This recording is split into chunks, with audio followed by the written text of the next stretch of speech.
नमस्कार, स्वागत है आप सभी का। मैं हूं प्रीति सिंह। लोकतंत्र हमारा स्वभाव है, हमारे आचरण और व्यवहार में है। भारत में लोकतंत्र की जड़ें बहुत गहरी और पुरानी हैं।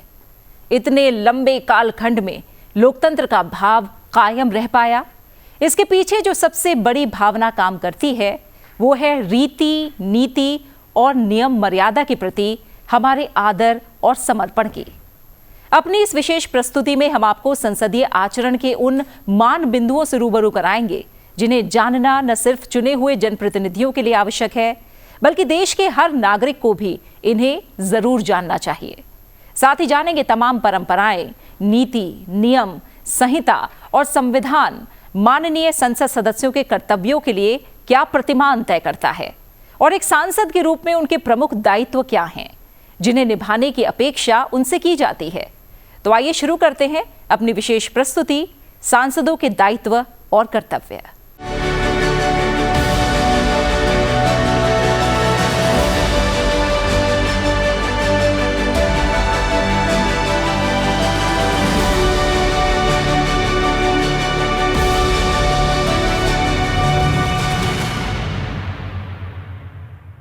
संसद जो चर्चा, तर्क वितर्क और निर्णय लेने का मंच है। लोकतंत्र को मजबूत करने के लिए देश की सबसे बड़ी पंचायत है। आम लोगों में सबसे बड़ी धारणा यही है कि संसद सदस्यों पर विधि निर्माण यानी कानून निर्माण की बड़ी जिम्मेदारी होती है, लेकिन इससे इतर भी एक सांसद के तौर पर संसद सदस्यों के कई दायित्व हैं जिन्हें निभाना जनता के प्रतिनिधि के तौर पर उनकी भूमिका को और सशक्त बनाता है।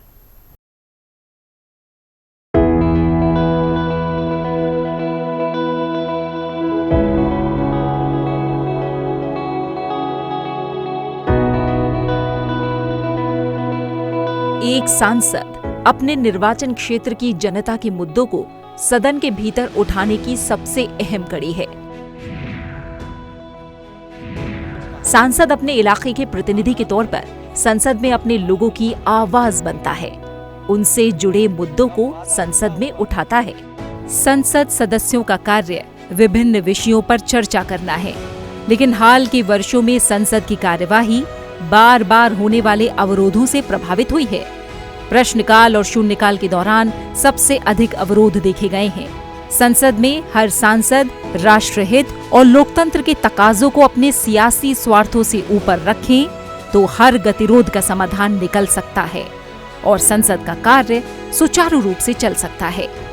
इतना ही नहीं, संसदीय समितियों में भागीदारी से लेकर अधिकारियों के कामकाज की समीक्षा भी एक सांसद का जरूरी दायित्व है।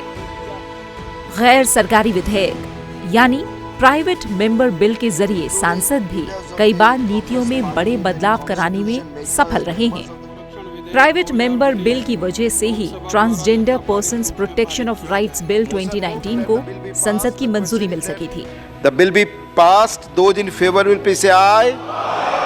Those against will please say no. I think the ayes have it. The ayes have it. The ayes have it. The bill is passed. सांसद किसी भी बने बनाए कानून को बदलने की क्षमता रखता है। उस पर अपनी आवाज संसद के भीतर रखने की ताकत उसके पास होती है, लेकिन ये निर्भर करता है कि उस विषय पर सांसद का अध्ययन और रुचि कैसी है। साथ ही एक सांसद के अंदर जिम्मेदारी और साफ नियत से काम करने की रणनीति होनी चाहिए।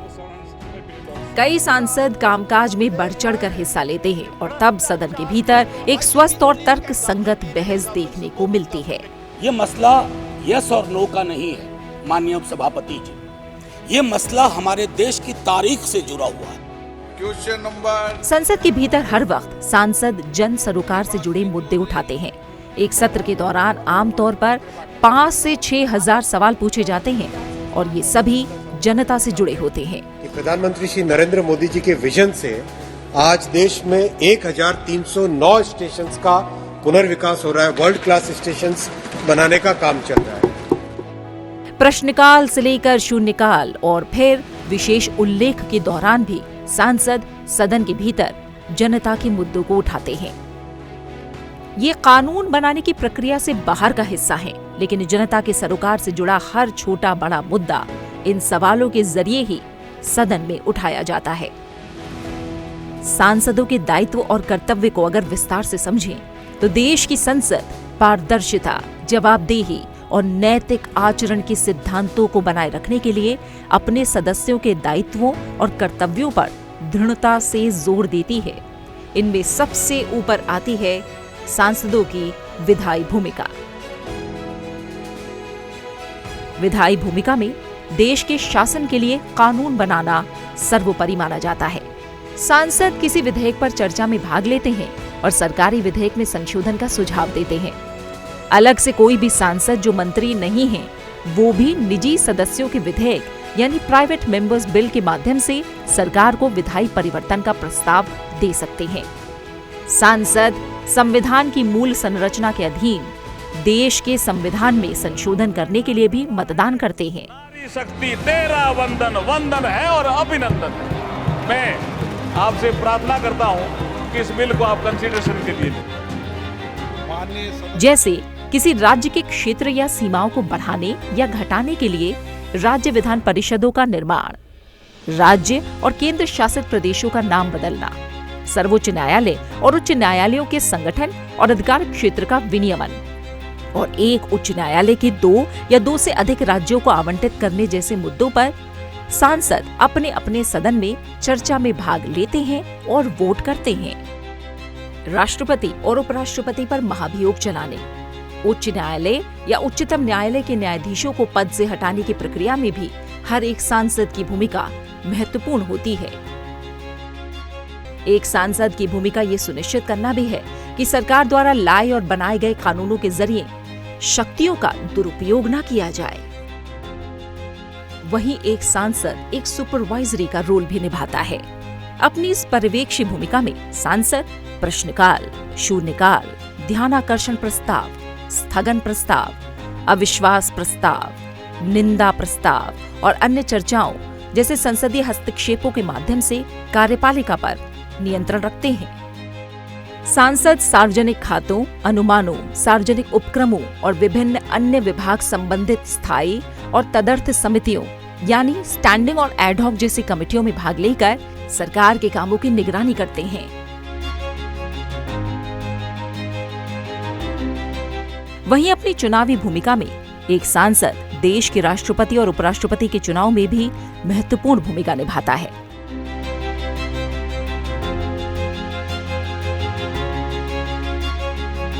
लोकसभा सांसदों के पास सदन के अध्यक्ष और उपाध्यक्ष का चुनाव कराने की भी शक्ति होती है।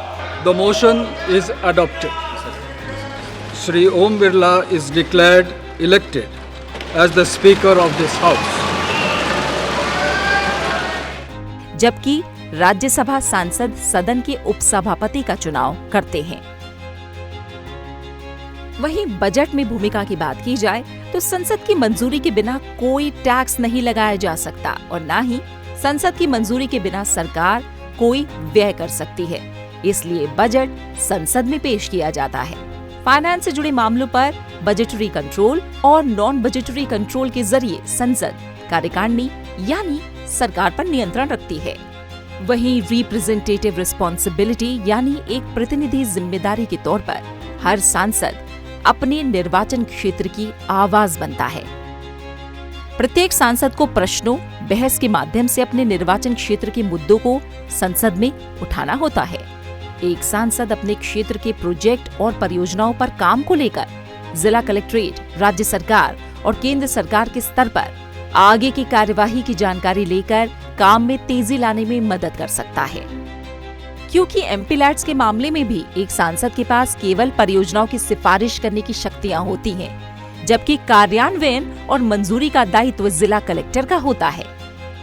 सरकार ने प्रत्येक सांसद को सांसद आदर्श ग्राम योजना के तहत अपने निर्वाचन क्षेत्र में आदर्श गांव विकसित करने की जिम्मेदारी भी सौंपी है।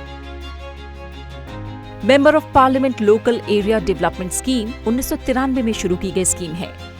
इसके तहत हर सांसद को अपने निर्वाचन क्षेत्र में विकास से जुड़े कामों को शुरू करने के लिए हर साल 5 करोड़ रुपए आवंटित किए जाते हैं। यानी कुल मिलाकर एक सांसद कानून बनाने की प्रक्रिया और उस पर विमर्श में बड़ा रोल अदा करता है। राष्ट्रपति और उपराष्ट्रपति के चुनाव में हर सांसद का वोट बड़े मायने रखता है। लोगों की आवाज संसद तक पहुंचाने और उनके द्वार तक विकास की बयान लाने में सांसद की भूमिका काफी अहम है। संसद सदस्यों की भूमिका समितियों के सदस्य के रूप में काफी अहम हो जाती है। संसद अमूमन वर्ष में 3 सत्रों के लिए बैठती है, बजट, मॉनसून और शीतकालीन सत्र। हालांकि संसद के पास एक और मंच है जिसके माध्यम से इसका काफी काम पूरा होता है। इन्हें संसदीय समितियां कहा जाता है। ये समितियां दोनों सदनों के सांसदों की छोटी इकाइयां हैं जो राजनीतिक दलों से हैं और पूरे साल काम करती हैं। सांसदों के ये छोटे समूह विभिन्न विषयों, विधेयकों और सभी मंत्रालयों के बजट का अध्ययन और विचार विमर्श करते हैं।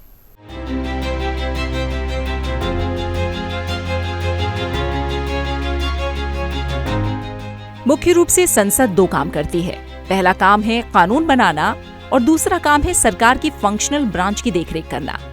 संसद के अंदर इन्हीं कामों को बेहतर तरीके से पूरा करने के लिए संसदीय समितियों को एक माध्यम के तौर पर उपयोग किया जाता है। संसदीय समितियों में छोटे छोटे समूह होते हैं और इन समूहों में अलग अलग दलों के सांसद शामिल होते हैं। इन ग्रुप में शामिल होने वाले सांसदों को उनकी व्यक्तिगत रुचि और विशेषता के आधार पर बांटा जाता है ताकि वो किसी भी विषय पर विचार विमर्श कर सके। संसदीय समिति से तात्पर्य ऐसी समिति से है जो सदन द्वारा नियुक्त या निर्वाचित होती है। ये अध्यक्ष द्वारा मनोनीत होती है जो अध्यक्ष के निर्देशन में काम करती है। समिति सदन या अध्यक्ष को अपनी रिपोर्ट प्रस्तुत करती है।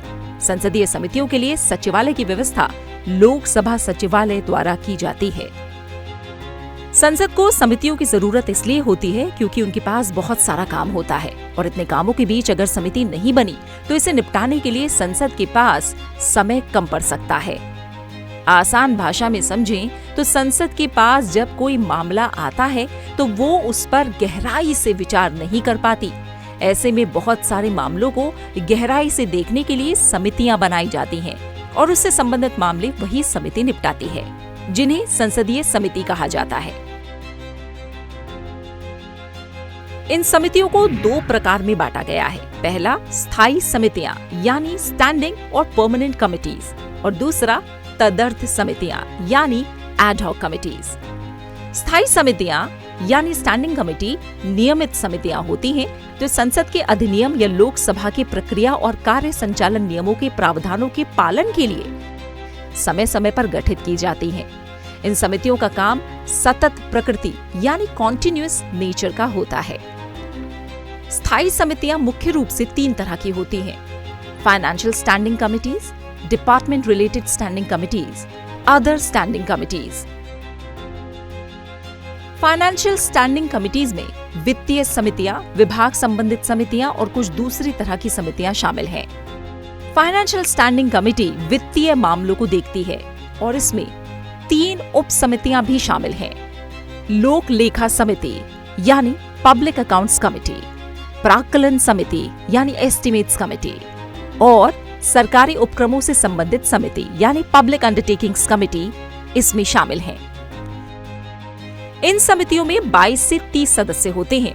एस्टिमेट्स कमेटी यानी प्राक्कलन समिति में सिर्फ लोकसभा के सदस्य होते हैं। वहीं लोक लेखा और सरकारी उपक्रमों से संबंधित समितियों में यानी पब्लिक अकाउंट्स कमेटी और पब्लिक अंडरटेकिंग्स कमेटी में लोकसभा के 15 और राज्यसभा के 7 सदस्य होते हैं। संसद की स्थायी समितियों में डिपार्टमेंट रिलेटेड स्टैंडिंग कमेटी भी आती है। विभाग संबंधित स्थायी समितियां 24 हैं, जिनके अधिकार क्षेत्र में सरकार के सभी मंत्रालय और विभाग आते हैं, जैसे वाणिज्य, गृह, ऊर्जा, विदेश मामले, वित्त संबंधी विभागों से जुड़ी स्थायी समितियां। इन 24 विभाग संबंधी स्थायी समितियों में हर एक में 31 सदस्य होते हैं। इनमें लोकसभा से 21 सांसद और राज्यसभा से 10 सांसद होते हैं। सदस्यों को लोकसभा अध्यक्ष और राज्यसभा के सभापति नामित करते हैं। इन समितियों का कार्यकाल 1 वर्ष से अधिक नहीं होता है। 24 में से लोकसभा में 16 और राज्यसभा में 8 विभागों से जुड़ी स्थायी समितियां होती हैं। बात तदर्थ यानी एड हॉक कमिटीज की करें तो एड हॉक कमेटी कुछ खास मामले हैंडल करती है। एड हॉक कमेटी की नियुक्ति किसी विशिष्ट उद्देश्य के लिए की जाती है और जब वो उन्हें सौंपा गया काम पूरा कर लेती हैं और रिपोर्ट प्रस्तुत कर देती हैं तो उनका अस्तित्व समाप्त हो जाता है। मुख्य एडहॉक कमेटी में किसी बिल पर प्रवर और संयुक्त समिति यानी सेलेक्ट और जॉइंट कमेटी शामिल होती हैं। साथ ही रेलवे कनेक्शन समिति, संसद भवन परिसर में खाद्य प्रबंधन पर संयुक्त समिति जैसी कमेटी भी एडहॉक कमेटी की श्रेणी में आती हैं। संसद की ये समितियां सांसदों की जिम्मेदारी और बढ़ाती हैं। कई ऐसी समितियां हैं जिनमें मंत्रियों को सदस्य नहीं बनाए जाने का प्रावधान है। समितियों के सदस्य के रूप में हर सांसद को समिति में अपनी राय रखने का अधिकार होता है। हालांकि समिति की सिफारिशें सरकार के लिए कानूनी रूप से बाध्यकारी नहीं होती, लेकिन उनकी रिपोर्ट परामर्शों का एक सार्वजनिक रिकॉर्ड प्रदान करती हैं और विवादित भागों को लेकर सरकार पर पुनर्विचार करने के लिए दबाव डालती हैं। भारतीय संसद राष्ट्रपति, 2 सदनों राज्यसभा और लोकसभा से मिलकर बनी है। संघीय सरकार की सभी विधायी शक्तियां संसद में निहित हैं। देश की संसद को कानून बनाने की शक्ति संविधान देता है। भारतीय संसद द्वारा बनाए गए कानून पूरे देश में लागू होते हैं। संसद भारत की लोकतांत्रिक व्यवस्था का सर्वोच्च शिखर है। यहाँ सभी सांसद कानून बनाने के साथ साथ जनहित से जुड़े मुद्दों पर चर्चा करने के लिए एकत्र होते हैं।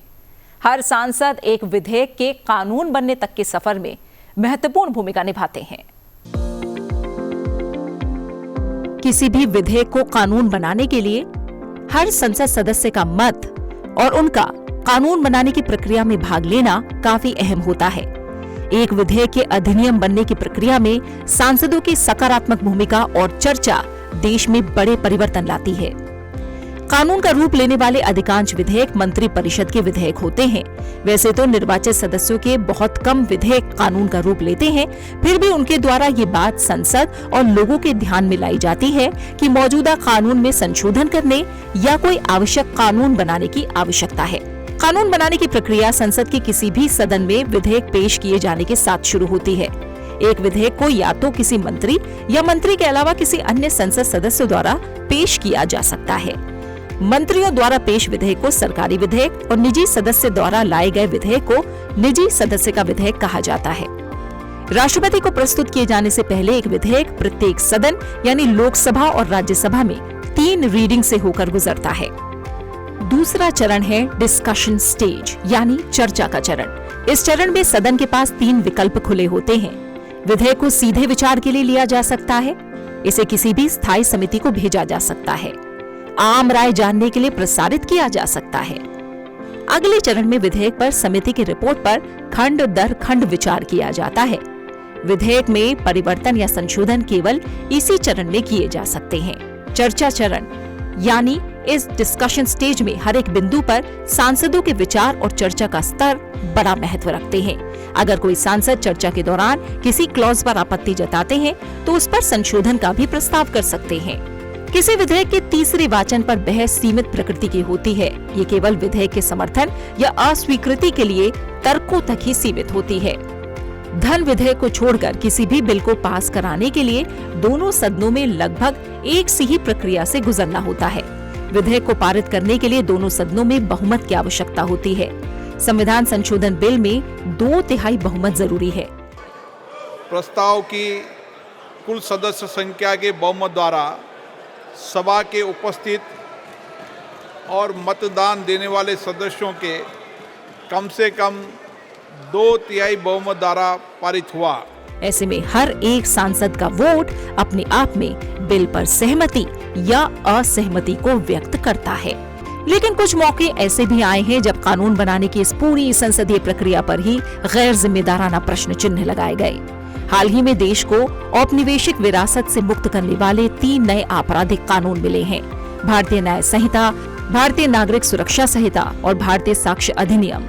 इन महत्वपूर्ण कानूनों पर देश के एक वरिष्ठ सांसद की गैर जिम्मेदाराना टिप्पणी पर राज्यसभा के सभापति ने कड़े शब्दों में निराशा जाहिर की है और इस तरह के बयान को अपमानजनक बताया है। When informed minds knowingly lead you astray,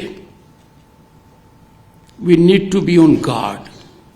So this morning when I read a paper, an informed mind who had been finance minister of this country, a parliamentarian for long and a member of Rajya Sabha currently,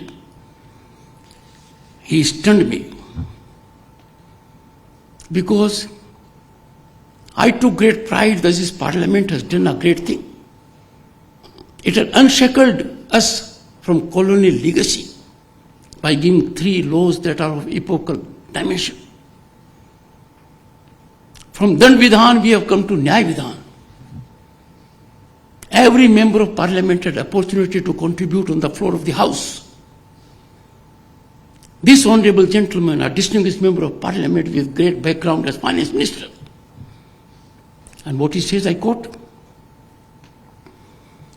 new laws were drafted by part-timers, unquote.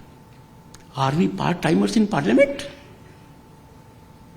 Inexcusable insult to the wisdom of parliament. Heavy heart I am sharing with you. The gentleman did not use his lung power. He gave total rest to his vocal cords while debate was going on.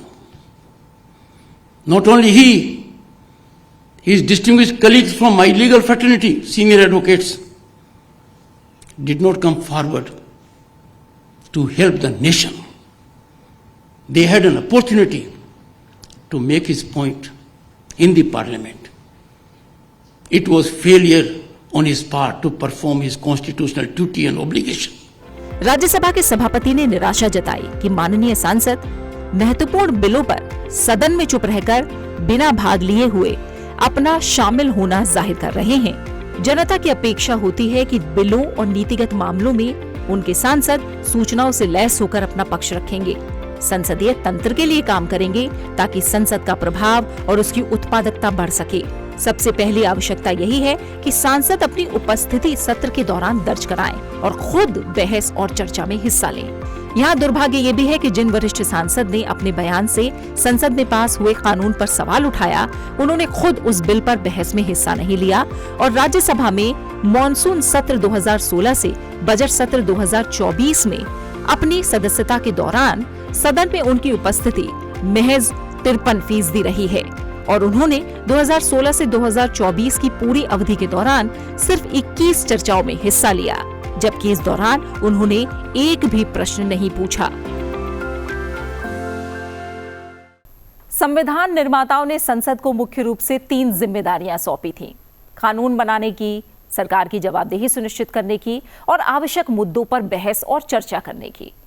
अपने दायित्वों के निर्वहन में हर सांसद का योगदान जरूरी है और इस योगदान के लिए पहली शर्त है संसद सदस्यों की सदन में जरूरी उपस्थिति, जिसके लिए कई नियम और न्यूनतम सीमाएं भी तय हैं। संसद की उत्पादकता का एक अहम पहलू सांसदों की सदन में उपस्थिति भी है। सदस्यों की उपस्थिति को लेकर संविधान के अनुच्छेद 101 का चौथा उपबंध ये कहता है कि अगर संसद के किसी सदन का कोई सदस्य 60 दिन की अवधि तक सभा की अनुज्ञा के बिना उसकी सभी बैठकों से अनुपस्थित रहता है तो सभा उसके स्थान को रिक्त घोषित कर सकती है। संविधान में किए गए इस विशिष्ट उपबंध को देखते हुए ये आवश्यक है कि सदस्यों की उपस्थिति का सही रजिस्टर रखा जाए। संसद सदस्य वेतन, भत्ता और पेंशन अधिनियम 1954 की धारा 3 ये उपबंध करती है कि सदस्य दैनिक भत्ते के हकदार सिर्फ तभी होंगे जब वो सभा की बैठक में भाग लेने पर उपस्थिति रजिस्टर यानी अटेंडेंस रजिस्टर में हस्ताक्षर करेंगे। सदस्यों से ये अपेक्षा की जाती है कि वो जब भी सदन की बैठक में भाग लें तो रजिस्टर में हस्ताक्षर करें। रजिस्टर को सभा की भीतरी लॉबी में एक अलग काउंटर पर रखा जाता है। सदस्यों के वास्तविक अटेंडेंस रजिस्टर में हस्ताक्षर करने के अलावा सदस्यों को मोबाइल अटेंडेंस एप्लीकेशन के माध्यम से भी अपनी अटेंडेंस दर्ज करने का विकल्प दिया जाता है। सदस्य अपनी उपस्थिति दर्ज करने के लिए दोनों में से किसी भी सुविधा का उपयोग कर सकते हैं। सदस्यों की उपस्थिति संसद की वेबसाइट संसद.in पर सदस्य और सदस्यों की उपस्थिति शीर्षक के तहत भी प्रदर्शित की जाती है। अपनी उपस्थिति के संबंध में डेटा प्राप्त करने के इच्छुक सदस्य इसे वेबसाइट पर देख सकते हैं। जो सदस्य सभा की बैठकों से अनुपस्थित रहने के लिए सभा की अनुमति प्राप्त करना चाहते हो, उसे अध्यक्ष या सभापति को लिखित रूप में आवेदन पत्र देना होता है। हाल के समय में अगर संसद में सदस्यों की औसत अटेंडेंस पर नजर डालें, तो 17वीं लोकसभा में औसतन सांसदों की 79% उपस्थिति दर्ज की गई।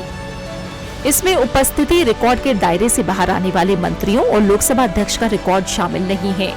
पुरुष सांसदों की उपस्थिति 79% और महिला सांसदों की उपस्थिति 77% दर्ज की गई। वहीं राज्यसभा में 284वें सत्र से लेकर 254वें सत्र तक कुल 138 बैठकों में सदस्यों की उपस्थिति 78% रही है। संसद, जिसकी गरिमा उसके सांसदों के जरिए परिलक्षित होती है, इसलिए इसकी मर्यादा सांसदों के ही संयम और अनुशासन से तय होती है। संसदीय प्रणाली की सर्वोच्च परंपरा को बनाए रखने और संसद के समुचित संचालन के लिए यह अत्यंत आवश्यक है कि संसद का हर सदस्य सदन के अंदर और बाहर आचरण के एक निश्चित मानक का पालन करे। उसका आचरण ऐसा होना चाहिए जो संसद और उसके सदस्यों की गरिमा को बढ़ाए। संसदीय शिष्टाचार, रीति रिवाज और परंपराओं का पालन जो वर्षों से विकसित हुए हैं, संसद की गरिमा को बढ़ाने में बड़ा योगदान करते हैं।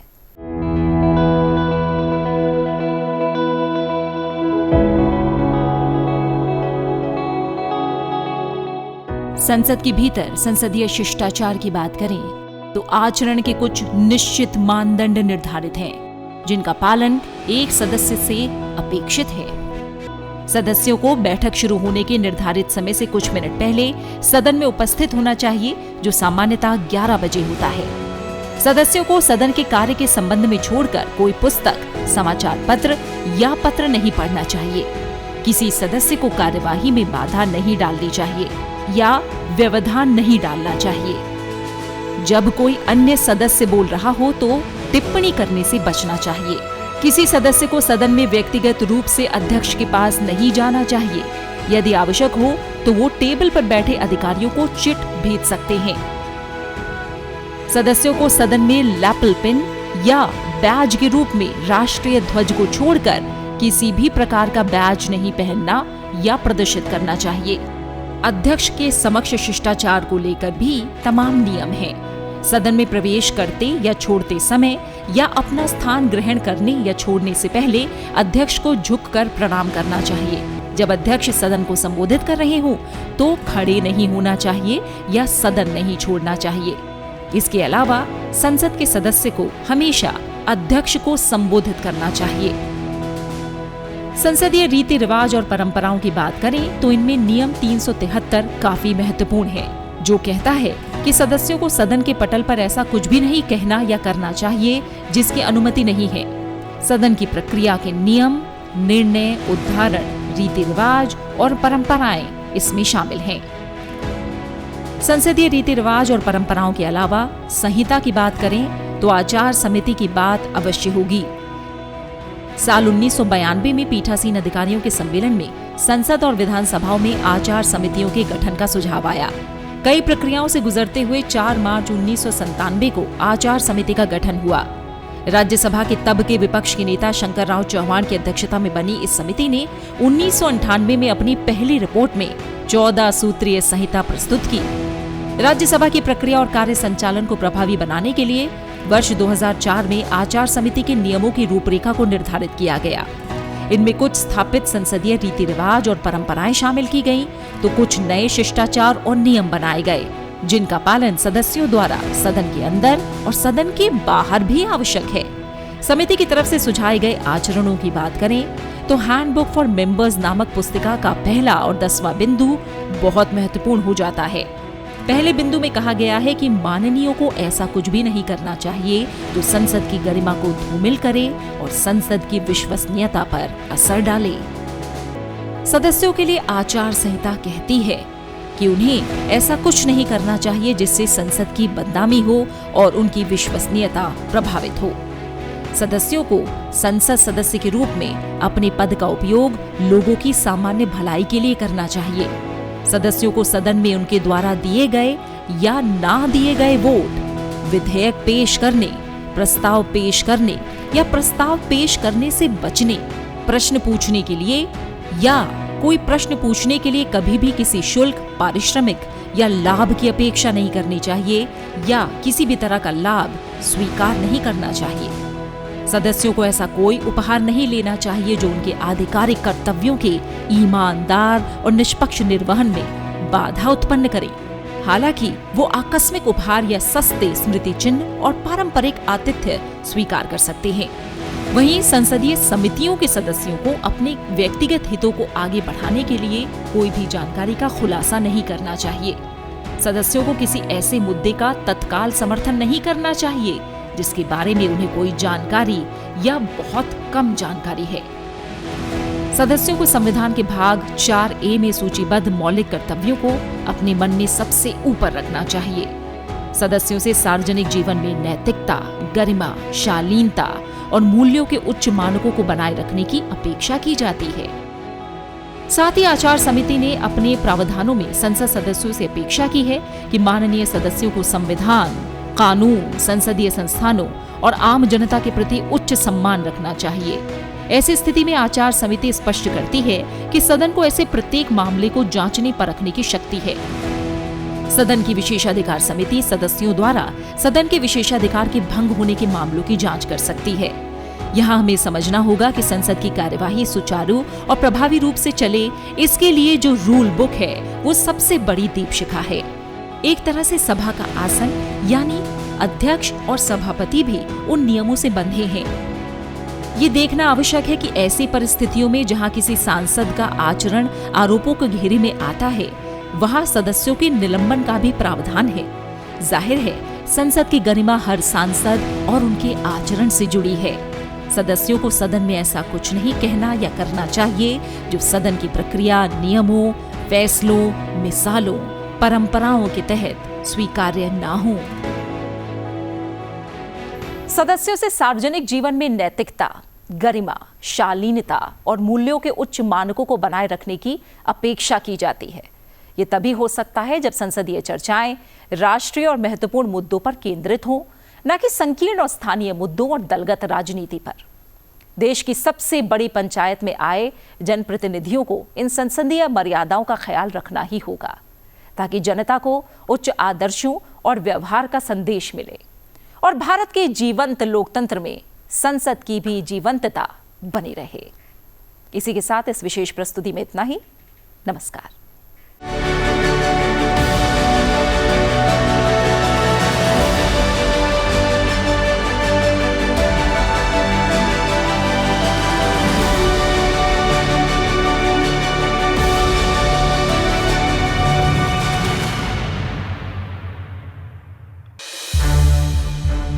संसद टीवी के और भी प्रोग्राम्स देखने के लिए सब्सक्राइब करें हमारा YouTube चैनल और हाँ, इन्हें लाइक और शेयर करना ना भूलें।